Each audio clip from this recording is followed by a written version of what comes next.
قولي لي ايه رايك بقى؟ بصي بجد والله، يعني لا هي حلوه قوي قوي قوي قوي قوي، وشكلها طبيعي قوي. يعني انا اصلا من الناس اللي كنت رافضه نهائي فكره الويج دي جدا، بسبب ان هي بتبقى تقيله وشكلها فيك، وكذا سبب ان هي هتعملي صداع. بس بجد والله حلوه قوي قوي قوي، ولا كني لابسه اي حاجه.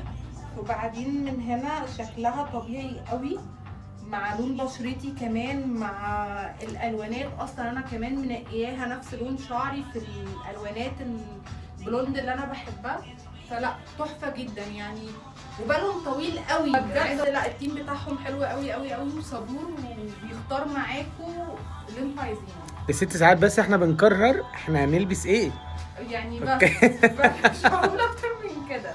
فبجد حلوه قوي، اي حد فعلا بيفكر ان هو يريح شعره شويه ويعالجه، لا من غير تفكير اصلا. انا اصلا كنت جايه عشان اشوف اكستنشن، وغيرت رايي والله مجرد فعلا ما قستها، وان انا لقيت الالوانات اصلا انا اوريدي عايزه اريح شعري منها. فقلت خلاص تمام، يعني مفيش تفكير. كواليتي الشعر بعد الصبغه والالوان الفاتحه دي اتغير ولا؟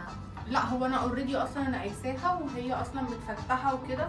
انا لو كنت حاسه 1% ان الماتيريال بتاعتها مش حلوه او شكلها فيك، كنت هلحها.